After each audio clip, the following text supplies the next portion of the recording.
40 വർഷങ്ങൾക്ക് ശേഷം 1.57 കോടി രൂപ ലാഭമുണ്ടാക്കി KSRTC മുന്നേറ്റത്തിന്റെ പാതയിലാണെന്ന് ഗതാഗത വകുപ്പ് മന്ത്രി KB ഗണേഷ് കുമാർ. പത്തനാപുരം യൂണിറ്റിൽ പുതുതായി അനുവദിച്ച 10 ബ്രാൻഡ് ബസ്സുകളുടെയും വിവിധ ഗ്രാമീൺ അന്തർ സംസ്ഥാന സർവീസുകളുടെയും ഉദ്ഘാടനം നിർവഹിക്കുകയായിരുന്നു മന്ത്രി.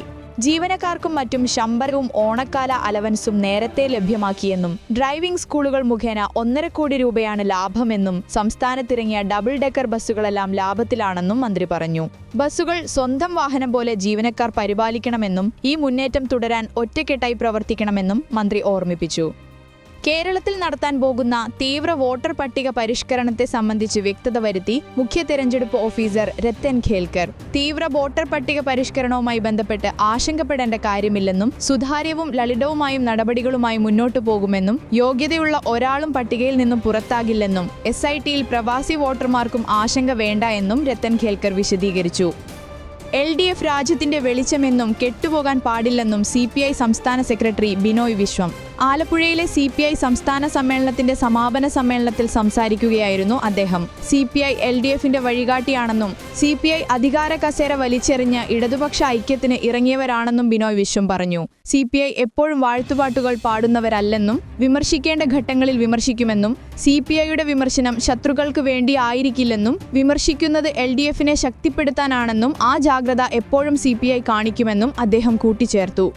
ശബ്ദരേഖ പുറത്തുവന്ന സാഹചര്യത്തിൽ DYFI ജില്ലാ സെക്രട്ടറി ശരത് പ്രസാദിനോട് വിശദീകരണം ചോദിക്കുമെന്ന് ജില്ലാ സെക്രട്ടറി അബ്ദുൾ ഖാദർ. ഏതു ബാങ്കിലാണ് തന്റെ കോടികളുടെ അക്കൗണ്ട് എന്ന് ചോദിച്ചുകൊണ്ടായിരുന്നു MK ഖണ്ണന്റെ പ്രതിരോധം. അതേസമയം AC മൊയ്തീന്റെയും MK ഖണ്ണന്റെയും അനധികൃത സമ്പാദ്യം പരിശോധിക്കണമെന്നാവശ്യപ്പെട്ട് ആദായ നികുതി വകുപ്പിനും വിജിലൻസിനും അനിൽ അക്കര പരാതി നൽകി. DYFI നേതാവ് ശരത്തിന്റെ പുറത്തുവന്ന ശബ്ദരേഖയിൽ മറുഭാഗത്തുള്ള ശബ്ദം തന്റെ തന്നെയാണെന്ന് മണ്ണുത്തിയിൽ പാർട്ടിയിൽ നിന്ന് പുറത്താക്കപ്പെട്ട നിബിൻ ശ്രീനിവാസൻ മാധ്യമങ്ങളോട് പറഞ്ഞു. അതെങ്ങനെ പുറത്തുപോയി എന്ന് എനിക്കറിയില്ലെന്നും നിബിൻ ശ്രീനിവാസൻ മാധ്യമങ്ങളോട് പറഞ്ഞു. ശരത് ഏറ്റവും അടുത്ത സുഹൃത്താണ്. 1.5 കൊല്ലം മുമ്പാണ് ഇതെല്ലാം പറയുന്നത്. MK ഖണ്ണന്റെ തൊഴിലിനെ മോശമാക്കി സംസാരിച്ചത് ശരത്താണെന്നും നിബിൻ പറഞ്ഞു. KSU പ്രവർത്തകരെ മുഖം മൂടിയും കൈവലങ്കും ധരിപ്പിച്ച് കോടതിയിൽ ഹാജരാക്കിയ സംഭവത്തിൽ വടക്കാഞ്ചേരി ഫസ്റ്റ് ക്ലാസ് മജിസ്ട്രേറ്റ് കോടതി പോലീസിനെ രൂക്ഷമായി വിമർശിച്ചു. സംഭവത്തിൽ വടക്കാഞ്ചേരി SHO ഷാജഹാന് ഷോക്കോസ് നോട്ടീസ് നൽകാൻ കോടതി നിർദ്ദേശം നൽകി. പേപ്പട്ടിയെ പോലെ പ്രവർത്തിക്കുന്ന പോലീസുകാരെ പേപ്പട്ടിയെ കൈകാര്യം ചെയ്യുന്നതുപോലെ കൈകാര്യം ചെയ്യുമെന്ന് DCC അധ്യക്ഷൻ ജോസഫ് ടാജറ്റ് പ്രതികരിച്ചു. മുള്ളൂർക്കരയിൽ KSU SFI സംഘർഷവുമായി ബന്ധപ്പെട്ട് അറസ്റ്റിലായ 3 KSU പ്രവർത്തകരെയാണ് കോടതിയിലേക്ക് കറുത്ത മുഖംമൂടി വെച്ച് മുഖം മറച്ചുകൊണ്ടുവന്നത്. ചേലക്കരയിലെ KSU SFI സംഘർഷത്തെ തുടർന്ന് അറസ്റ്റിലായ തൃശൂർ ജില്ലാ വൈസ് പ്രസിഡന്റ് അടക്കമുള്ള പ്രവർത്തകരെ തല മൂടിക്കെട്ടി കോടതിയിൽ ഹാജരാക്കിയ സംഭവത്തിൽ പോലീസിനെതിരെ രൂക്ഷമായ വിമർശനവുമായി KSU സംസ്ഥാന പ്രസിഡന്റ് അലോഷ്യസ് സേവ്യർ. കൊടും ക്രിമിനലുകളെ ഹാജരാക്കുന്നത് പോലെയാണ് വിദ്യാർത്ഥി നേതാക്കളെ കോടതിയിൽ ഹാജരാക്കിയത്. മാന്യതയുടെ സകല സീമകളും പോലീസ് ലംഘിക്കുകയാണെന്നും മറുപടി ഉണ്ടാകുമെന്നും അലോഷ്യസ് സേവ്യർ പറഞ്ഞു. KSU നേതാക്കളെ മുഖം മൂടിയും കയ്യാമവും വെച്ച് കോടതിയിൽ ഹാജരാക്കിയതിൽ രൂക്ഷമായ വിമർശനവുമായി രാഹുൽ മാങ്കൂട്ടൻ MLA. വിദ്യാർത്ഥി പ്രസ്ഥാനത്തിന്റെ നേതാവായിരുന്നു എന്ന ഗരിമ കൊള്ളുന്ന ആളാണ് കേരളത്തിന്റെ ആഭ്യന്തരമന്ത്രിയെന്ന് മറക്കരുതെന്നും ആ വ്യക്തി കൈകാര്യം ചെയ്യുന്ന ആഭ്യന്തര വകുപ്പിലാണ് വിദ്യാർത്ഥി നേതാക്കൾ ഈ രീതിയിൽ കൈകാര്യം ചെയ്യപ്പെടുന്നതെന്നും MLA ഫേസ്ബുക്കിൽ കുറിച്ചു. തനിക്കെതിരായ ലൈംഗികാരോപണങ്ങൾക്ക് പിന്നിൽ ഗൂഢാലോചനയുണ്ടെന്ന് റാപ്പർ വേദൻ. അതിൽ യാതൊരു സംശയവും തനിക്കില്ലെന്നും വേദൻ പറഞ്ഞു. വേദനെ സ്ഥിരം കുറ്റവാളിയാക്കാൻ ശ്രമം നടക്കുന്നുവെന്ന് കാണിച്ച അദ്ദേഹത്തിന്റെ സഹോദരൻ മുഖ്യമന്ത്രിക്ക് നൽകിയ പരാതിയെക്കുറിച്ചുള്ള മാധ്യമപ്രവർത്തകരുടെ ചോദ്യത്തിനായിരുന്നു പ്രതികരണം. സംസ്ഥാനത്ത് ഒരാൾക്ക് കൂടി അമീബിക് മസ്തിഷ്ക ജ്വരം സ്ഥിരീകരിച്ചു. മലപ്പുറം അരീക്കോട് സ്വദേശിയായ 10 വയസ്സുകാരിക്കാണ് രോഗബാധ. ഇതോടെ കോഴിക്കോട് മെഡിക്കൽ കോളേജിൽ ചികിത്സയിലുള്ളവരുടെ എണ്ണം 11ആയി. രോഗം സ്ഥിരീകരിച്ച രാമനാട്ടുകര സ്വദേശി കോഴിക്കോട് സ്വകാര്യ ആശുപത്രിയിലും ചികിത്സയിലാണ്. സംസ്ഥാനത്തെ എല്ലാ ജനകീയ ആരോഗ്യ കേന്ദ്രങ്ങളിലും ചൊവ്വാഴ്ചകളിൽ സ്ത്രീകൾക്കായി പ്രത്യേക വെൽനസ് ക്ലിനിക് ആരംഭിക്കുന്നതായി ആരോഗ്യവകുപ്പ് മന്ത്രി വീണ ജോർജ്. വിളർച്ച, പ്രമേഹം, BP, ക്യാൻസർ സ്ക്രീനിംഗ് തുടങ്ങിയവയും മറ്റു ആരോഗ്യ പ്രശ്നങ്ങൾ കണ്ടെത്താനും ഈ ക്ലിനിക്കുകളിലൂടെ സാധിക്കുന്നു. ഈ പദ്ധതിയുടെ ഉദ്ഘാടനം സെപ്റ്റംബർ 16 നടക്കും. പരമാവധി സ്ത്രീകൾ വെൽനസ് ക്ലിനിക്കുകളിൽ വന്ന് ആരോഗ്യ പരിശോധന നടത്തണമെന്നും അതിനവരെ പ്രോത്സാഹിപ്പിക്കണമെന്നും മന്ത്രി അഭ്യർത്ഥിച്ചു. ചൈനീസ് കമ്മ്യൂണിസ്റ്റ് പാർട്ടി പ്രതിനിധി സംഘം CPMന്റെ കേരള ആസ്ഥാന മന്ദിരമായ തിരുവനന്തപുരം AKG സെന്റർ സന്ദർശിച്ചു. പ്രതിനിധി സംഘത്തെ CPM സംസ്ഥാന സെക്രട്ടറി MV ഗോവിന്ദന്റെ നേതൃത്വത്തിൽ സ്വീകരിച്ചു. സ്വപ്ന സുരേഷിന്റെ വെളിപ്പെടുത്തലിന്റെ അടിസ്ഥാനത്തിൽ മുൻ മന്ത്രിയും CPM നേതാവുമായ കടക്കംപള്ളി സുരേന്ദ്രനെതിരെയും അന്വേഷണം. സ്വർണ്ണക്കടത്ത് കേസിലെ പ്രതിയായ സ്വപ്ന സുരേഷ് നടത്തിയ വെളിപ്പെടുത്തലിന്റെ അടിസ്ഥാനത്തിലാണ് അന്വേഷണം. കടകംപള്ളി സുരേന്ദ്രൻ മോശം സന്ദേശങ്ങൾ അയച്ചു എന്ന സ്വപ്ന സുരേഷിന്റെ വെളിപ്പെടുത്തലിൽ അന്വേഷണം വേണമെന്നാണ് പരാതി. വയനാട്ടിൽ മുൻ DCC ട്രഷറർ NM വിജയൻ ആത്മഹത്യ ചെയ്ത സംഭവത്തിൽ KPCC നേതൃത്വം കുടുംബത്തിന് നൽകിയ ഉറപ്പ് പാലിക്കപ്പെട്ടില്ല എന്ന വിജയന്റെ മരുമകൾ പത്മജ. കോൺഗ്രസ് പ്രസ്ഥാനത്തിൽ വിശ്വാസം നഷ്ടപ്പെട്ടെന്നും 2.5 കോടി രൂപയുടെ ബാധ്യതയുണ്ടെന്നും ഇത് വീട്ടാമെന്ന് പറഞ്ഞ് പാർട്ടി നേതൃത്വം വീണ്ടും വഞ്ചിക്കുകയായിരുന്നുവെന്നും ഇക്കാര്യത്തിൽ മുഖ്യമന്ത്രിക്ക് പരാതി നൽകുമെന്നും അവർ അറിയിച്ചു. കൂടൽമാണിക്യം ക്ഷേത്രത്തിലെ കഴകം നിയമനത്തിൽ ചേർത്തല സ്വദേശി അനുരാഗിന്റെ നിയമനവുമായി മുന്നോട്ടു പോകാമെന്ന് ഹൈക്കോടതി. ദേവസ്വം റിക്രൂട്ട്മെന്റ് ബോർഡിന് ഹൈക്കോടതിയുടെ അനുമതി ലഭിച്ചിരിക്കുകയാണ്. കഴകം നിയമനം പാരമ്പര്യാവകാശമെന്ന തെക്കേവാര്യം കുടുംബത്തിന്റെ വാദം നിലനിന്നില്ല. അവകാശവാദം സിവിൽ കോടതിയിൽ ഉന്നയിക്കാമെന്ന് ഡിവിഷൻ ബെഞ്ച് വ്യക്തമാക്കി. മാലക്കഴകത്തിന് പാരമ്പര്യാവകാശം ഉന്നയിച്ച തെക്കേവാര്യം കുടുംബാംഗത്തിന്റെ ഹർജിയാണ് ഹൈക്കോടതി തീർപ്പാക്കിയത്. നടൻ സൗബിൻ ഷാഹിർ പ്രതിയായ മഞ്ഞുമ്മൽ ബോയ്സ് ഭാന്തിക്ക് താട്ടിപ്പ് കേസിൽ അന്വേഷണത്തിന് പ്രത്യേക സംഘം. എറണാകുളം DCP വിനോദ് PVക്കാണ് മേൽനോട്ട ചുമതല. എറണാകുളം ക്രൈംബ്രാഞ്ച് DYSP ലത്തീഫ് അന്വേഷിക്കും. നിലവിൽ കേസ് അന്വേഷിക്കുന്ന ACB രാജ്കുമാറും അന്വേഷണ സംഘത്തിലുണ്ട്. പ്രത്യേക അന്വേഷണ സംഘം രൂപീകരിക്കണമെന്നാവശ്യപ്പെട്ട് പരാതിക്കാരൻ DGPയെ സമീപിച്ചിരുന്നു. റോബോട്ടിക് സാങ്കേതിക വിദ്യ, മുട്ട്, ഇടുപ്പെല്ല് മാറ്റിവെക്കൽ ശസ്ത്രക്രിയയിൽ പുതിയ അധ്യായം. ആധുനിക വൈദ്യശാസ്ത്രത്തിൽ റോബോട്ടിക് സാങ്കേതിക വിദ്യയുടെ പ്രവേശനം ശസ്ത്രക്രിയകളുടെ കൃത്യതയും ഫലപ്രാപ്തിയും വളരെയധികം വർദ്ധിപ്പിച്ചിരിക്കുന്നു. പ്രത്യേകിച്ച് മുട്ട്, ഇടുപ്പെല്ല് എന്നിവ മാറ്റിവെക്കുന്ന ശസ്ത്രക്രിയകളിൽ ഈ സാങ്കേതിക വിദ്യ രോഗികൾക്ക് കൂടുതൽ സുരക്ഷയും വേഗത്തിലുള്ള സുഖപ്രാപ്തിയും ഉറപ്പാക്കുന്നു. ഗുരുവായൂർ ക്ഷേത്രത്തിലെ അഷ്ടമി രോഹിണി മഹോത്സവത്തിന് ഒരുക്കങ്ങൾ പൂർത്തിയായതായി Devaswom chairman doctor VK Vijayan അറിയിച്ചു. ആഘോഷത്തിനായി 38,47,730 രൂപയുടെ എസ്റ്റിമേറ്റിന് ദേവസ്വം ഭരണസമിതി അംഗീകാരം നൽകി. പൊതുവരി നിൽക്കുന്ന ഭക്തരുടെ ദർശനത്തിന് ദേവസ്വം മുൻഗണന നൽകും. നാളെയാണ് അഷ്ടമി രോഹിണി. ഡൊണാൾഡ് ട്രംപിന്റെ അനുയായിയും വലതുപക്ഷ ആക്ടിവിസ്റ്റുമായ ചാർലി കിർക്ക് കൊല്ലപ്പെട്ടതിനു ശേഷം ആദ്യമായി പ്രതികരിച്ച ഭാര്യ എരിക്ക കിർക്ക്. ബുധനാഴ്ച യൂട്ട വാലി സർവകലാശാലയിൽ നടന്ന പരിപാടിയിൽ വെച്ചാണ് ഏറെ വൈകാരികമായ പ്രതികരണം. ചാർലി എന്നെയും കുട്ടികളെയും വളരെയധികം സ്നേഹിച്ചിരുന്നു. അദ്ദേഹത്തിന്റെ കൊലയാളിയെ പിടികൂടാൻ പ്രയത്നിച്ച നിയമപാലകർക്ക് നന്ദി. എന്റെ ഉള്ളിൽ ആ കൊലയാളി കത്തിച്ചു തീ എന്താണെന്ന് അയാൾക്ക് ഊഹിക്കാനാവില്ല. ഈ വിധവയുടെ നിലവിളി ലോകമെമ്പാടും ഒരു യുദ്ധവിളി പോലെ പ്രതിധ്വനിക്കും. ചാർലി പ്രസിഡന്റിനെ ഒരുപാട് സ്നേഹിച്ചിരുന്നു. എന്റെ ഭർത്താവ് ചെയ്തിരുന്ന campus tour, radio show, podcast എന്നീ ജോലികൾ ഞാൻ ഏറ്റെടുക്കും. അദ്ദേഹത്തിന്റെ പാരമ്പര്യം നശിക്കാൻ ഞാൻ ഒരിക്കലും അനുവദിക്കില്ല. അരാജകത്വവും അനിശ്ചിതത്വവും നിറഞ്ഞ ഈ ലോകത്ത് അദ്ദേഹത്തിന്റെ ശബ്ദം ഞാൻ നിലനിർത്തും. ചെയ്ത എല്ലാ സഹായങ്ങൾക്കും പ്രസിഡന്റിന് നന്ദി, എരിക്ക കിർക്ക് പറഞ്ഞു. അതേസമയം ചാർലി കിർക്കിനെ കൊലപ്പെടുത്തിയതിന് കസ്റ്റഡിയിലുള്ള ടൈലർ റോബിൻസന്റെ പേര് പ്രസംഗത്തിൽ പരാമർശിച്ചിട്ടില്ല. 2021 ചാർലി കിർക്കുമായി വിവാഹ ജീവിതം ആരംഭിച്ച ഇവർക്ക് 3 വയസ്സുള്ള മകളും 1 വയസ്സുള്ള മകനുമുണ്ട്. മകൾ പിതാവിനെക്കുറിച്ച് അന്വേഷിക്കുന്നതും വേദനയോടെ എരിക്ക പങ്കിട്ടു. മുൻ ചീഫ് ജസ്റ്റിസ് സുശീല കർക്കി നേപ്പാളിലെ ഇടക്കാല പ്രധാനമന്ത്രിയാകും. സുശീല കർക്കി ഉടൻ സത്യപ്രതിജ്ഞ ചെയ്ത അധികാരമേൽക്കുമെന്നാണ് റിപ്പോർട്ട്.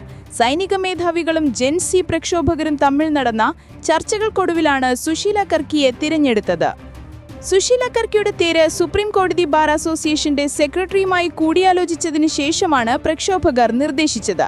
നേപ്പാളിലെ ആദ്യത്തെ വനിതാ ചീഫ് ജസ്റ്റിസ് കർക്കി സ്ത്രീകൾക്കും കുട്ടികൾക്കുമുള്ള പൗരത്വ അവകാശങ്ങൾ കൈമാറാൻ പ്രാപ്തമാക്കുന്നതുൾപ്പെടെയുള്ള നിരവധി സുപ്രധാന വിധികൾ പുറപ്പെടുവിച്ചിട്ടുണ്ട്.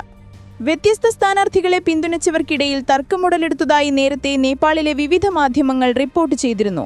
അഴിമതി വിരുദ്ധ പ്രക്ഷോഭത്തിന് നേതാവില്ലാത്തതിനാൽ രാജ്യത്തിന്റെ അടുത്ത പ്രധാനമന്ത്രിക്കായി 4 മുന്നണിക്കാരുടെ പേരുകളാണ് ഉയർന്നുവന്നത്. കാഠ്മണ്ഡു മേയർ ബാലേൻ ഷാ, സുശീല കർക്കി, വൈദ്യുതി ബോർഡിന്റെ മുൻ മേധാവി കുൽമാൻ ഗി സിംഗ്, ധരൺ മേയർ ഹർക്ക രാജ് സംപാങ് റായ് എന്നിവരുടെ പേരുകളാണ് ചർച്ച ചെയ്തത്. മുൻ റാപ്പറായ കാഠ്മണ്ഡു മേയർ ബാലേൻ ഷാ ജൻസി പ്രക്ഷോഭകർക്ക് പിന്തുണയുമായി നിലകൊണ്ടയാളാണ്. വാരാണസി ഹിന്ദു സർവകലാശാലയിൽ പഠിക്കുമ്പോഴാണ് സുശീല കർക്കി സഹപാഠിയായ ദുർഗാ പ്രസാദ് സുബേദിയെ പരിചയപ്പെടുന്നത്. പിന്നീട് ഇരുവരും വിവാഹിതരായി. നേപ്പാളിൽ ആദ്യമായി വിമാനം തട്ടിക്കൊണ്ടുപോകുന്നത് നേപ്പാളി കോൺഗ്രസിന്റെ അന്നത്തെ യുവനേതാവ് ദുർഗാ പ്രസാദ് ഉൾപ്പെടെയുള്ള സംഘമാണ്. 1973 ജൂലൈ 10 സംഭവം. രാജഭരണത്തിനെതിരെ പോരാടാൻ പണം കണ്ടെത്താനാണ് വിമാനം തട്ടിയെടുക്കാൻ തീരുമാനിച്ചത്. ദുർഗാ പ്രസാദ് അടക്കം 3 പേരായിരുന്നു സംഘത്തിൽ. നേപ്പാളിലെ ഒരു ബാങ്കിന്റെ പണമാണ് വിമാനത്തിലുണ്ടായിരുന്നത്. കാഠ്മണ്ഡുവിലേക്ക് കൊണ്ടുപോവുകയായിരുന്നു പണം. ബോളിവുഡ് താരം മാല സിൻഹയും വിമാനത്തിലുണ്ടായിരുന്നു. നേപ്പാളിനോട് ചേർന്ന് ബീഹാറിലെ ഫോർബ്സ്ഗഞ്ചിൽ വിമാനമിറക്കാൻ സംഘം പൈലറ്റിനോട് നിർദ്ദേശിച്ചു. തുക തട്ടിയെടുത്ത ശേഷം 3 പേരും കാട്ടിലോടി രക്ഷപ്പെട്ടു. സംഭവത്തിനു ശേഷം സുബേദി വാരാണസിയിൽ ഒളിവിൽ പോയി. 1975 ഇന്ത്യയിൽ അടിയന്തരാവസ്ഥ പ്രഖ്യാപിച്ചതിനു ശേഷം അദ്ദേഹം അറസ്റ്റിലായി. നേപ്പാളിന് കൈമാറുന്നതിനു മുൻപ് 2 വർഷം ജയിലിൽ കഴിഞ്ഞു. മറ്റു 2 രാജ്യങ്ങളെയും ജയിലിൽ അടച്ചു. ഇന്ത്യയിൽ അടിയന്തരാവസ്ഥ പിൻവലിച്ചതിനു ശേഷം അവരെയും വിട്ടയച്ചു. ഇന്ത്യ അടുത്ത സുഹൃത്താണെന്ന് സുശീല കർക്കി കഴിഞ്ഞ ദിവസം വ്യക്തമാക്കി. അഴിമതി വിരുദ്ധ ജൻസി പ്രക്ഷോഭത്തെ തുടർന്ന് KP ശർമ്മ ഒലിയുടെ സർക്കാർ ഒഴിഞ്ഞതിനെ തുടർന്നാണ് നേപ്പാളിൽ ഇടക്കാല പ്രധാനമന്ത്രിയായി മുൻ ചീഫ് ജസ്റ്റിസ് സുശീല കർക്കി ഇന്നലെ അധികാരമേറ്റത്. പ്രസിഡന്റ് രാംചന്ദ്ര പൗഡേലിന്റെ ഔദ്യോഗിക വസതിയിൽ നടന്ന ചടങ്ങിലാണ് സത്യപ്രതിജ്ഞ നടന്നത്. നേപ്പാളിന്റെ ആദ്യത്തെ വനിതാ പ്രധാനമന്ത്രിയാണ്. ജഡ്ജിയായിരിക്കെ അഴിമതിക്കെതിരെ സ്വീകരിച്ച കർശന നിലപാടിലൂടെ ദേശീയ ശ്രദ്ധ നേടിയ സുശീല കർക്കി നേപ്പാളിലെ ആദ്യത്തെ വനിതാ ചീഫ് ജസ്റ്റിസുമാണ്. സർക്കാരിനെതിരെ Thalassery arch bishop Mar Joseph Pamplany. ക്രൈസ്തവ സ്കൂൾ മാനേജ്മെന്റുകളോട് വിവേചനം കാണിക്കുന്നുവെന്ന് പാംപ്ലാനി കുറ്റപ്പെടുത്തി. എയ്ഡഡ് സ്കൂളുകളെ മാഫിയ ഗണത്തിൽപ്പെടുത്തി സർക്കാർ പെരുമാറുന്നുവെന്നും സർക്കാർ കാണിക്കുന്നത് നെറികേടാണെന്നും ആർച്ച് ബിഷപ്പ് രൂക്ഷഭാഷയിൽ വിമർശിച്ചു. തിരുവനന്തപുരം സെന്റ് സേവിയേഴ്സ് കോളേജിലെ 2ാം വർഷ ബിരുദ വിദ്യാർത്ഥി ആത്മഹത്യ ചെയ്തു. ചിറയൻകീഴ് സ്വദേശിയായ അനഘ സുരേഷാണ് ജീവനൊടുക്കിയത്. അധ്യാപകരുടെ പീഡനമാണ് ആത്മഹത്യയ്ക്ക് കാരണമെന്ന് SFI ആരോപിച്ചു. കോളേജിൽ നടക്കുന്ന സെമിനാറിൽ പങ്കെടുക്കാൻ ബുദ്ധിമുട്ടാണെന്ന് ആത്മഹത്യാക്കുറിപ്പിലുണ്ട്. രാഷ്ട്രീയ നേതാക്കൾക്കെതിരെ അപകീർത്തികരമായ വീഡിയോ പുറത്തിറക്കിയെന്ന കേസിൽ ക്രൈം നന്ദകുമാറിന് തിരിച്ചടി. കേസിൽ മുൻകൂർ ജാമ്യം തേടി നന്ദകുമാർ നൽകിയ ഹർജി സുപ്രീം കോടതി തള്ളി. കേസിൽ നന്ദകുമാറിനെ നേരത്തെ കോടതി അറസ്റ്റിൽ നിന്ന് ഇടക്കാല പരിരക്ഷ നൽകിയിരുന്നു. ഇത് കോടതി എടുത്തുകളഞ്ഞു. മാത്രമല്ല, അന്വേഷണ ഉദ്യോഗസ്ഥനുമായുള്ള ഫോൺ സംഭാഷണം നന്ദകുമാർ സാമൂഹിക മാധ്യമത്തിൽ പങ്കുവച്ചതിനെയും കോടതി വിമർശിച്ചു. മെഡിക്കൽ എഞ്ചിനീയറിംഗ് പരീക്ഷാ പരിശീലകരായ ആകാശ് എഡ്യൂക്കേഷണൽ സർവീസസിന്റെ നാഷണൽ ടാലന്റ് ഹണ്ട് സ്കോളർഷിപ്പിനുള്ള ആദ്യ ഓൺലൈൻ പരീക്ഷ ഒക്ടോബർ 4 മുതൽ 12 വരെ നടക്കും. ഓഫ്ലൈൻ മോഡ് പരീക്ഷ ഒക്ടോബർ 5-നും 12-നും നടക്കും. രജിസ്ട്രേഷൻ https://ande.akash.in എന്ന വെബ്സൈറ്റിലോ ആകാശ് സെന്ററിലോ നിർവഹിക്കാം. 300 രൂപ ഫീസ്. 8 മുതൽ 12 വരെ ക്ലാസുകളിലെ വിദ്യാർത്ഥികൾക്കാണ് പരീക്ഷ. മൊത്തം 250 കോടി രൂപയുടെ സ്കോളർഷിപ്പുകളും 2.5 കോടി രൂപയുടെ ക്യാഷ് അവാർഡുകളുമാണ് സമ്മാനിക്കുന്നത്. പ്രധാനമന്ത്രി നരേന്ദ്രമോദിയെയും അമ്മയെയും ഉൾപ്പെടുത്തി AI വീഡിയോ പുറത്തിറക്കി കോൺഗ്രസ് ബീഹാർ ഘടകം. സ്വപ്നത്തിൽ അമ്മ വന്ന് തന്നെ രാഷ്ട്രീയ താൽപര്യത്തിന് ഉപയോഗിക്കരുതെന്ന് പ്രധാനമന്ത്രിയോട് പറയുന്നതും അദ്ദേഹം ഞെട്ടിയുണരുന്നതുമാണ് AI വീഡിയോയിലുള്ളത്.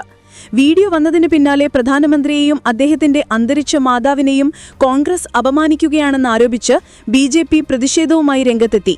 ഒരു അമ്മ മകനെ ശരിയായ കാര്യങ്ങൾ ചെയ്യാൻ പഠിപ്പിക്കാൻ ശ്രമിക്കുന്നത് എങ്ങനെയാണ് അനാദരവാകുന്നതെന്ന് കോൺഗ്രസിന്റെ മാധ്യമ പ്രചാരണ വിഭാഗം തലവൻ പവൻ ഖേര ചോദിച്ചു. കർണാടകയിലെ ഹാസനിൽ ഗണേശ് നിമഞ്ജന ഘോഷയാത്രയിലേക്ക് ട്രക്ക് പാഞ്ഞുകയറി 8 പേർ മരിച്ചു. അപകടത്തിൽ 20 പേർക്ക് പരിക്കേറ്റതായാണ് വിവരം. 5 പേർ സംഭവസ്ഥലത്തും 3 പേർ ആശുപത്രിയിലുമാണ് മരിച്ചത്. തിരക്കേറിയ NH373 റോഡിലാണ് അപകടമുണ്ടായത്. മരണസംഖ്യ ഉയരുമെന്ന് ജില്ലാ ഭരണകൂടം അറിയിച്ചു. പരിഹസിച്ചത് ചോദ്യം ചെയ്തതിന് ദില്ലിയിലെ റോഹിണിയിൽ 15-കാരിയെ ബ്ലേഡിന് കുത്തിക്കേറി കൗമാരക്കാരികൾ. പുറത്തും മുഖത്തുമായി 20-ലേറെ തുന്നിക്കെട്ടിലുമായി 15-കാരി ഗുരുതരാവസ്ഥയിൽ. 2 സ്കൂളിലെ വിദ്യാർത്ഥിനികൾക്കിടയിലുണ്ടായ വാക്കുതർക്കത്തിലെ പ്രതികാരം തീർക്കാനുള്ള അക്രമത്തിലാണ് 15-കാരിക്ക് ഗുരുതര പരിക്കേറ്റത്. 14-നും 15-നും ഇടയിൽ പ്രായമുള്ള വിദ്യാർത്ഥിനികളാണ് 15-കാരിയെ ബ്ലേഡിന് ആക്രമിച്ചത്. ഒട്ടകങ്ങളെ ഉപയോഗിച്ച് മദ്യം കടത്തിയ സംഘത്തെ പിടികൂടി പോലീസ്. ഫരീദാബാദിൽ നിന്നും ദില്ലിയിലേക്ക് മദ്യം കടത്തിയ സംഘത്തെയാണ് പോലീസ് പിടികൂടിയത്. ഒട്ടകങ്ങളെ ഉപയോഗിച്ച് കാട്ടുവഴിയിലൂടെ മദ്യം കടത്താൻ ശ്രമിക്കുന്നതിനിടയിലാണ് സംഘത്തെ പോലീസ് പിടികൂടിയത്. ഇവരുടെ പക്കൽ നിന്ന് 42 കാർഡ്ബോർഡ് പെട്ടി മദ്യവും 3 ഒട്ടകങ്ങളെയും പോലീസ് പിടിച്ചെടുത്തു. സുപ്രീം കോടതിയുടെ അതിശീവ്ര സുരക്ഷാ മേഖലകളിൽ ഫോട്ടോകൾ എടുക്കുന്നതും സോഷ്യൽ മീഡിയ റീലുകൾ ചിത്രീകരിക്കുന്നതും നിരോധിച്ചു സുപ്രീം കോടതി. അഭിമുഖങ്ങളോ ലൈവുകളോ നൽകാൻ താരതമ്യേന സുരക്ഷാ പ്രശ്നങ്ങൾ കുറവുള്ള പൊൽത്തകടിയുള്ള ഭാഗങ്ങൾ തിരഞ്ഞെടുക്കണമെന്നും മാധ്യമപ്രവർത്തകരോട് ആവശ്യപ്പെട്ടു. സെപ്റ്റംബർ 10-ന് പുറത്തിറക്കിയ സർക്കുലറിലാണ് നിർദ്ദേശമുള്ളത്. മുൻ നിലപാടുകളിൽ നിന്നും വ്യത്യസ്തമായി പലസ്തീൻ പ്രശ്നത്തിൽ ദ്വിരാഷ്ട്ര പരിഹാരം നിർദ്ദേശിക്കുന്ന പ്രമേയത്തിന് അനുകൂലമായി വോട്ട് രേഖപ്പെടുത്തി ഇന്ത്യ. UN പൊതുസഭയിൽ ഫ്രാൻസ് കൊണ്ടുവന്ന പ്രമേയത്തിനാണ് ഇന്ത്യ അനുകൂലിച്ചത്. ദുരാഷ്ട്ര പരിഹാരം നടപ്പിലാക്കുക വഴി പലസ്തീൻ പ്രശ്നം പരിഹരിക്കാമെന്ന ന്യൂയോർക്ക് പ്രഖ്യാപനത്തെ അംഗീകരിക്കുന്ന പ്രമേയമാണ് ഫ്രാൻസ് പൊതുസഭയിൽ അവതരിപ്പിച്ചത്. പ്രമേയത്തെ ഇന്ത്യ ഉൾപ്പെടെ 142 രാജ്യങ്ങൾ അനുകൂലിച്ചു. എന്നാൽ ഇസ്രയേൽ, അമേരിക്ക, അർജന്റീന, ഹംഗറി തുടങ്ങിയ 10 രാജ്യങ്ങൾ പ്രമേയത്തെ എതിർത്തു. അടുത്ത കാലത്ത് UN പൊതുസഭയിൽ ഗാസ വിഷയം വോട്ടിന് വരുമ്പോൾ വിട്ടുനിൽക്കുന്ന സമീപനമായിരുന്നു ഇന്ത്യ സ്വീകരിച്ചിരുന്നത്. നേപ്പാൾ സുപ്രീം കോടതി മുൻ ചീഫ് ജസ്റ്റിസായ സുശീല കാർക്കി നേപ്പാളിന്റെ ഇടക്കാല പ്രധാനമന്ത്രിയായി സത്യപ്രതിജ്ഞ ചെയ്ത് അധികാരമേറ്റു. നേപ്പാളിന്റെ ആദ്യ വനിതാ പ്രധാനമന്ത്രിയാണ് സുശീല കാർക്കി. രാജ്യത്ത് ചീഫ് ജസ്റ്റിസ് പദവിയിലെത്തിയ ആദ്യ വനിത കൂടിയാണ് സുശീല കാർക്കി. ഇന്നലെ രാത്രി 9 മണിക്കായിരുന്നു സത്യപ്രതിജ്ഞ. 34 പേരുടെ മരണത്തിനും ആയിരക്കണക്കിന് ആളുകൾക്ക് പരിക്കേൽക്കാനും ഇടയാക്കിയ ആക്രമാസക്തമായ കലാപത്തിനു പിന്നാലെയാണ് നേപ്പാളിൽ പ്രധാനപ്പെട്ട രാഷ്ട്രീയ നീക്കമുണ്ടായത്. സാമൂഹിക മാധ്യമങ്ങൾ നിരോധിച്ചതോടെയാണ് നേപ്പാളിൽ ജൻസികൾ തെരുവിലിറങ്ങിയത്. നേപ്പാളിൽ അശാന്തി തുടരുന്നതിനിടെ ആന്ധ്രാപ്രദേശിൽ നിന്നുള്ള തീർത്ഥാടകരുടെ ബസ് കാഠ്മണ്ഡുവിനടുത്ത് അക്രമികൾ തകർക്കുകയും കൊള്ളയടിക്കുകയും ചെയ്തു. വ്യാഴാഴ്ചയാണ് സംഭവം. അപകടത്തിൽ നിരവധി പേർക്ക് പരിക്കേറ്റു. കാഠ്മണ്ഡുവിലെ പശുപതിനാഥ ക്ഷേത്ര ദർശനം കഴിഞ്ഞു മടങ്ങിവരുന്ന തീർത്ഥാടകർ സഞ്ചരിച്ചിരുന്ന UP രജിസ്ട്രേഷൻ നമ്പർ ബസ്സാണ് ആക്രമണത്തിനിരയായതെന്ന് പോലീസ് പറഞ്ഞു. അമേരിക്കൻ വലതുപക്ഷ രാഷ്ട്രീയ പ്രവർത്തകനായ ചാർലി കിർക്കിനെ വെടിവെച്ച് കൊലപ്പെടുത്തിയ അക്രമി പിടിയിലായെന്ന് ഡൊണാൾഡ് ട്രംപ് പറഞ്ഞു. അക്രമത്തിനു മുൻപ് അക്രമി അറിയുന്നവർ തന്നെയാണ് ഇയാളെ പിടികൂടാൻ സഹായിച്ചതെന്നാണ് ട്രംപ് വിശദീകരിച്ചത്. കൊലപാതകത്തിന് കാരണമെന്താണെന്നറിയാനുള്ള അന്വേഷണം പുരോഗമിക്കുകയാണെന്നും ട്രംപ് വിശദീകരിച്ചു. അമേരിക്കൻ വലതുപക്ഷ രാഷ്ട്രീയ പ്രവർത്തകനായ ചാർലി കിർക്ക് വെടിയേറ്റ് കൊലപ്പെട്ട സംഭവത്തിൽ അറസ്റ്റിലായത് 22-കാരൻ ടൈലർ റോബിൻസനാണ്. കൊലപാതകത്തിന് ശേഷം ടൈലർ റോബിൻസൺ പോലീസ് സ്റ്റേഷനിൽ ബന്ധുവിനൊപ്പം എത്തി കീഴടങ്ങുകയായിരുന്നു. അടുത്തിടെയായി ചാർലി കിർക്ക് പറയുന്നത് വെറുപ്പും വിദ്വേഷവുമാണെന്ന 22-കാരൻ ബന്ധുവിനോട് പറഞ്ഞിരുന്നുവെന്നാണ് അന്തർദേശീയ മാധ്യമങ്ങൾ റിപ്പോർട്ട് ചെയ്യുന്നത്. ഖത്തറിൽ ഇസ്രയേൽ നടത്തിയ ആക്രമണത്തിന്റെ കൂടുതൽ വിവരങ്ങൾ പുറത്തുവന്നു. ഹമാസിന്റെ ഉന്നത നേതാക്കൾ ദോഹയിലെത്തുമെന്ന കാര്യം ഉറപ്പാക്കിയതിനു ശേഷമാണ് ഇസ്രയേൽ ആക്രമണം നടത്തിയത്. നീക്കം സംബന്ധിച്ച് അമേരിക്കയ്ക്ക് നേരത്തെ വിവരം ലഭിക്കാതിരിക്കാൻ ഇസ്രയേൽ പ്രത്യേകം ശ്രദ്ധിച്ചിരുന്നു. ഖത്തറിനുമേൽ ആക്രമണത്തിനായി 2 മാസത്തിലധികമായി ഇസ്രയേൽ സൈനിക നടപടികൾ ആസൂത്രണം ചെയ്യുകയായിരുന്നുവെന്നും CNN പുറത്തുവിട്ട റിപ്പോർട്ടിൽ പറയുന്നു. ഗാസയിൽ ഇസ്രയേൽ ആക്രമണങ്ങളിൽ 59 പലസ്തീനികൾ കൂടി കൊല്ലപ്പെട്ടു. ഒഴിഞ്ഞുപോകാൻ ആവശ്യപ്പെടുന്ന ലഘുലേഖകൾ ഇസ്രയേൽ വിമാനങ്ങൾ വിതറുന്നുണ്ടെങ്കിലും ഭൂരിപക്ഷവും ഇപ്പോഴും ഗാസ സിറ്റിയിൽ തന്നെ തുടരുന്നു. അഭയാർത്ഥികളാൽ നിറഞ്ഞു കവിഞ്ഞ തെക്കൻ ഗാസയിലെ അൽമവാസിയിലേക്ക് പോയിട്ട് കാര്യമില്ല എന്നതിനാലാണ് മറ്റു വഴിയില്ലാതെ ഗാസ സിറ്റിയിൽ തുടരുന്നത്. ഏഷ്യ കപ്പ് ക്രിക്കറ്റിൽ ഒമാനെതിരെ പാകിസ്ഥാന് 93 റൺസിന്റെ വമ്പൻ വിജയം. ടോസ് നേടി ആദ്യം ബാറ്റ് ചെയ്ത പാകിസ്ഥാൻ 7 വിക്കറ്റ് നഷ്ടത്തിൽ 160 റൺസ് എടുത്തു. മറുപടി ബാറ്റിംഗിനിറങ്ങിയ ഒമാൻ 16.4 ഓവറിൽ 67 റൺസിന് ഓൾ ഔട്ടായി. ദേശത്ത് പണപ്പെരുപ്പ് നിരക്ക് ഉയർന്നു. ഓഗസ്റ്റിൽ ചില്ലറ വിലയെ അടിസ്ഥാനമാക്കിയുള്ള പണപ്പെരുപ്പ് നിരക്കിൽ നേരിയ വർധനമാണ് രേഖപ്പെടുത്തിയത്. 2.07% പണപ്പെരുപ്പ് നിരക്ക് ഉയർന്നത്. ജൂലൈയിൽ ഇത് 1.61%. പച്ചക്കറികളുടെയും മത്സ്യത്തിന്റെയും മാംസത്തിന്റെയും വില ഉയർന്നതാണ് പണപ്പെരുപ്പ് നിരക്കിൽ പ്രതിഫലിച്ചത്. കഴിഞ്ഞ വർഷം ഇതേ സമയകാലത്ത് പണപ്പെരുപ്പ് നിരക്ക് 3.65%. ഓഗസ്റ്റ് മാസത്തിൽ പണപ്പെരുപ്പ് നിരക്ക് ഉയരാൻ കാരണം പ്രധാനമായും പച്ചക്കറികൾ, മാംസം, മത്സ്യം, എണ്ണ, കൊഴുപ്പ്, മുട്ട എന്നിവയുടെ വിലയുള്ള വർധനമാണെന്ന് നാഷണൽ സ്റ്റാറ്റിസ്റ്റിക്സ് ഓഫീസ് അറിയിച്ചു. പണപ്പെരുപ്പം 4% താഴെ നിലനിർത്തണമെന്ന് സർക്കാർ റിസർവ് ബാങ്കിനോട് ആവശ്യപ്പെട്ടിട്ടുണ്ട്. നൊബേൽ സമ്മാനം പ്രഖ്യാപിക്കാൻ 1 മാസം മാത്രം ശേഷിക്കെ അമേരിക്കൻ പ്രസിഡന്റ് ഡൊണാൾഡ് ട്രംപിന്റെ മോഹം നടക്കുമോ ഇല്ലയോ എന്നറിയാനുള്ള ആകാംക്ഷയിലാണ് ലോകം. നൊബേൽ സമ്മാനം നിർണയിക്കുന്ന നോർവീജിയൻ നൊബേൽ കമ്മിറ്റി ട്രംപിനെ പരിഗണിക്കുമോ എന്നറിയാൻ ഇനിയും കാത്തിരിക്കണം. 2ാം തവണയും US പ്രസിഡന്റായി തെരഞ്ഞെടുക്കപ്പെട്ടതിന് ശേഷമാണ് ട്രംപിന് സമാധാന നൊബേൽ ആഗ്രഹം കലശലായത്. ലോകത്തിന്റെ വിവിധ ഭാഗങ്ങളിൽ പൊട്ടിപ്പുറപ്പെട്ട 6ഓളം യുദ്ധങ്ങൾ ട്രംപിന്റെ ഇടപെടലിലൂടെ ഇല്ലാതായി എന്നതാണ് നൊബേലിന് അമേരിക്കൻ പ്രസിഡന്റിനെ ഉയർത്തിക്കാട്ടുന്നവരുടെ പ്രധാന വാദം. ട്രംപും ഒളിഞ്ഞും തെളിഞ്ഞും ഈ വാദം ഉന്നയിക്കാറുണ്ട്. അതേസമയം ഇന്ത്യ പാകിസ്ഥാൻ സംഘർഷവും ഇനിയും അവസാനിക്കാത്ത ഗാസ യുക്രൈൻ സംഘർഷങ്ങളും ഈ പട്ടികയിൽ പെടുന്നുണ്ട്. എന്നാൽ ഓപ്പറേഷൻ സുന്ദൂറിൽ ട്രംപിന്റെ ഇടപെടൽ ഇന്ത്യ പലയാവർത്തി പരസ്യമായി തള്ളിയിരുന്നു. ഒട്ടേറെ രാജ്യങ്ങളിലെ ഭരണാധികാരികളും നൊബേലിന് ട്രംപ് അർഹനാണെന്ന് ഇതിനകം പരസ്യമായി പ്രതികരിച്ചിട്ടുണ്ട്. എന്നാൽ മാധ്യമ പ്രാധാന്യം നേടുന്നതടക്കമുള്ള കാര്യങ്ങൾ നൊബേൽ നിർണയ തീരുമാനങ്ങളിൽ യാതൊരു സ്വാധീനവും ചെലുത്തുന്നില്ലെന്ന് നൊബേൽ പുരസ്കാരം നിർണയിക്കുന്ന നോർവീജിയൻ കമ്മിറ്റിയുടെ സെക്രട്ടറി ക്രിസ്റ്റ്യൻ ബർഗ് ഹാർപ്പിക്കൻ പറഞ്ഞു. നൊബേൽ പുരസ്കാര ജേതാവിനെ ഒക്ടോബർ 10 പ്രഖ്യാപിക്കുന്നത്. നൊബേൽ പുരസ്കാരത്തിനായി നാമനിർദ്ദേശം ചെയ്യപ്പെടുന്നതല്ല, പുരസ്കാരം നേടുന്നതാണ് വലിയ നേട്ടമെന്നും രാജ്യാന്തര വാർത്താ ഏജൻസിക്ക് നൽകിയ അഭിമുഖത്തിൽ ബർഗ് ഹാർപ്പിക്കൻ പറഞ്ഞു. നേപ്പാൾ പ്രക്ഷോഭത്തിനിടെ ഹോട്ടലിലെ 4-ാം നിലയിൽ നിന്ന് കർട്ടനിൽ തൂങ്ങിയിറങ്ങുന്നിടെ പിടിവിട്ടു വീണ് ഇന്ത്യക്കാരിക്ക് ദാരുണാന്ത്യം. ഭർത്താവ് രംബീർ സിംഗിനൊപ്പമാണ് ഈ മാസം 7-ന് രാജേഷ് ഗോല കഠ്മണ്ഡുവിലെത്തിയത്. 9-ന് പ്രക്ഷോഭകാരികൾ ഹോട്ടലിന് തീയിട്ടപ്പോൾ രക്ഷപ്പെടാനായി അവർ 4-ാം നിലയിൽ നിന്ന് കർട്ടനിൽ തൂങ്ങി താഴേക്കിറങ്ങാൻ ശ്രമിച്ചു. ഭർത്താവ് അവരെ സഹായിക്കുകയും ചെയ്തു. എന്നാൽ പിടിവിട്ടു വീണുപോയി. ആശുപത്രിയിൽ എത്തിച്ചെങ്കിലും രക്ഷിക്കാനായില്ല. നേപ്പാൾ പ്രക്ഷോഭത്തിൽ ജീവൻ നഷ്ടമായ ഏക ഇന്ത്യക്കാരി. ഉത്തർപ്രദേശിലെ ഗാസിയാബാദിൽ നിന്നുള്ള ദമ്പതികൾ കഠ്മണ്ഡുവിലെ പശുപതിനാഥ് ക്ഷേത്രം സന്ദർശിക്കാനാണ് പോയത്. ദുരന്തമുണ്ടായി 3-ാം ദിവസം ഭാര്യയുടെ മൃതദേഹവുമായി ഇന്നലെയാണ് രംബീർ സിംഗിന് സ്വദേശത്തേക്ക് മടങ്ങാനായത്. ആംബുലൻസിൽ യുപിയിലെ സൊനൌലി അതിർത്തി വഴി മൃതദേഹം ഗാസിയാബാദിലെത്തിച്ചു. നേപ്പാളിനെ പിടിച്ചുകുലുക്കിയ ജൻസി പ്രക്ഷോഭത്തിൽ 51 പേർക്ക് ജീവൻ നഷ്ടമായെന്നും നേപ്പാൾ പോലീസ് അറിയിച്ചു. 36 പേർ കഠ്മണ്ഡുവിലും 17 പേർ രാജ്യത്തിന്റെ മറ്റു ഭാഗങ്ങളിലുമാണ് മരിച്ചത്. 1700 പേർക്ക് പരുക്കേറ്റു. തിങ്കളാഴ്ച പാർലമെന്റ് സമുച്ചയത്തിനുള്ളിൽ പോലീസ് നടത്തിയ വെടിവയ്പിൽ കൊല്ലപ്പെട്ട 19 പേരും വിദ്യാർത്ഥികളാണ്. മൃതദേഹങ്ങൾ ഇന്നലെ മുതലാണ് ബന്ധുക്കൾക്ക് വിട്ടുകൊടുക്കാൻ തുടങ്ങിയത്. സ്ഥിതി ശാന്തമായ കഠ്മണ്ഡുവിൽ ഇന്നലെ കടകൾ തുറന്നു, ഗതാഗതം പുനരാരംഭിച്ചു. പ്രക്ഷോഭം കനത്തതോടെ പിന്മാറിയ പോലീസ് ഉദ്യോഗസ്ഥരും ഇന്നലെ സ്റ്റേഷനുകളിൽ തിരിച്ചെത്തി. കഠ്മണ്ഡു സന്ദർശനം കഴിഞ്ഞ് മടങ്ങിവരികയായിരുന്ന ഇന്ത്യൻ ടൂറിസ്റ്റ് ബസിന് നേരെയും കല്ലേറുണ്ടായി. ഇന്ത്യ നേപ്പാൾ അതിർത്തിയിലെ സൊനൌലിയിൽ 9-നാണ് യുപിയിൽ നിന്നുള്ള യാത്രാസംഘത്തിന് നേരെ ആക്രമണമുണ്ടായത്. പരുക്കേറ്റവരെ കഠ്മണ്ഡുവിലെ ആശുപത്രിയിലാക്കി. ഇന്ത്യൻ എംബസി ഇടപെട്ട് പ്രത്യേക വിമാനത്തിൽ മറ്റു യാത്രക്കാരെ മടക്കി അയച്ചു. ആക്രമണ സംഭവങ്ങളിൽ ഹോട്ടൽ മേഖലയ്ക്ക് 2500 കോടി രൂപയുടെ നഷ്ടമുണ്ടായെന്നാണ് റിപ്പോർട്ട്. നേപ്പാളിലെ 2 ഡസനോളം പ്രമുഖ ഹോട്ടലുകളാണ് തകർക്കപ്പെട്ടത്. ഹിൽട്ടൺ ഹോട്ടലിൽ മാത്രം 800 കോടിയുടെ നഷ്ടമുണ്ടെന്ന് ഹോട്ടൽ അസോസിയേഷൻ നേപ്പാൾ പറഞ്ഞു. നേപ്പാളിൽ കുടുങ്ങിയ വിദേശികൾക്ക് നാട്ടിൽ മടങ്ങാൻ നേപ്പാൾ പ്രത്യേക സംവിധാനമൊരുക്കി. വിസ കാലാവധി തീർന്നവർക്ക് നീട്ടി നൽകിയിട്ടുണ്ട്. ഇരിങ്ങാലക്കുട കൂടൽമാണിക്യം ക്ഷേത്രത്തിലെ കഴകം നിയമനവുമായി ബന്ധപ്പെട്ട വിഷയം സിവിൽ കോടതിയിലാണ് ഉന്നയിക്കേണ്ടതെന്ന് ഹൈക്കോടതി വ്യക്തമാക്കി. കഴകം നിയമനം പാരമ്പര്യാവകാശമാണോ, കഴകം എന്നത് ആചാരപരമായ പ്രവൃത്തിയാണോ അല്ലയോ എന്നിങ്ങനെയുള്ള വിഷയങ്ങൾക്ക് തെളിവുകളുടെ അടിസ്ഥാനത്തിൽ സിവിൽ കോടതി തീരുമാനിക്കേണ്ടതാണ്. ഹർജിക്കാർക്ക് സിവിൽ കോടതിയെ സമീപിക്കാം. അതേസമയം കഴകം തസ്തികയിൽ കൂടൽമാണിക്യം ദേവസ്വം നടത്തിയ നിയമനം സിവിൽ കോടതിയുടെ വിധിക്ക് വിധേയമായിരിക്കുമെന്നും കോടതി വ്യക്തമാക്കി. കഴകം ജോലിയിൽ പാരമ്പര്യാവകാശം ഉന്നയിച്ച് തെക്കേവാരത്തെ TV ഹരികൃഷ്ണൻ നൽകിയതുള്ളടക്കെ ഹർജികൾ തീർപ്പാക്കിയാണ് ജസ്റ്റിസുമാർ അനിൽ K നരേന്ദ്രൻ, S മുരളീകൃഷ്ണൻ എന്നിവർ ഉൾപ്പെട്ട ഡിവിഷൻ ബെഞ്ചിന്റെ ഉത്തരവ്. വിഷയത്തിന്റെ വിപുലമായ നിയമവശങ്ങളിലേക്ക് കടക്കുന്നില്ലെന്ന് കോടതി വ്യക്തമാക്കി. കഴകം ജോലി ആചാരപരമായ പ്രവൃത്തിയാണെങ്കിൽ തേമൃതതന്ത്രി ഉൾപ്പെട്ട സമിതിയാണ് നിയമനം നടത്തേണ്ടതെന്ന് ദേവസ്വം നിയമത്തിൽ വ്യക്തമാക്കിയിട്ടുണ്ടെന്നും കോടതി പറഞ്ഞു. ക്ഷേത്രാചാരങ്ങളിലും ആത്മീയ കാര്യങ്ങളിലും തന്ത്രിയാണ് അവസാന വാക്ക്. കഴകം ജോലിയുടെ സ്വഭാവം സംബന്ധിച്ച തെളിവുകൾ പരിഗണിച്ച് തീരുമാനമെടുക്കേണ്ടത് സിവിൽ കോടതിയാണെന്നും കോടതി പറഞ്ഞു. 3 കുടുംബങ്ങൾക്കായിരുന്നു കൂടൽമാണിക്യം ദേവസ്വം ക്ഷേത്രത്തിലെ കഴകം ജോലിയുടെ ചുമതല. ഇതിൽ 2 കുടുംബങ്ങൾ ഇത് കൂടൽമാണിക്യം ദേവസ്വത്തിന് വിട്ടു നൽകി.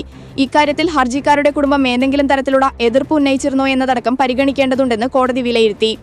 റാങ്ക് ലിസ്റ്റിൽ നിന്ന് ദേവസ്വം നടത്തിയ നിയമനത്തിൽ ഇടപെടാതെ നിയമനം സിവിൽ കോടതിയുടെ അന്തിമ വിധിക്ക് വിധേയമാകുമെന്ന് വ്യക്തമാക്കിയാണ് ഹർജി തീർപ്പാക്കിയത്.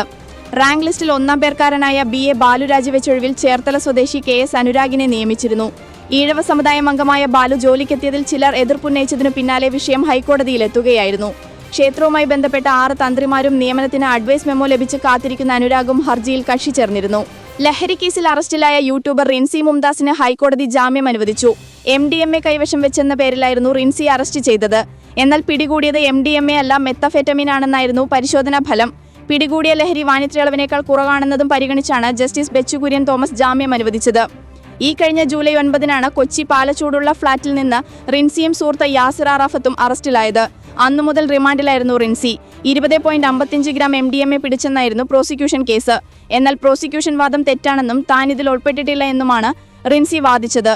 ജൂലൈ 9 മുതൽ കസ്റ്റഡിയിലാണെന്നും അതിനാൽ ജാമ്യത്തിന് അർഹതയുണ്ടെന്നും റിൻസി വാദിച്ചു. ജാമ്യം നൽകുന്നതിനെ പ്രോസിക്യൂഷൻ എതിർത്തു. മെത്തഫെറ്റമിനായിരുന്നാലും വാണിജ്യ അളവിൽ കുറവായതിനാലും NDPS വകുപ്പ് 37 കേസിൽ ബാധകമാകില്ല എന്ന് കോടതി നിരീക്ഷിച്ചു. വകുപ്പ് 37 ജാമ്യമില്ല കുറ്റമാണ്.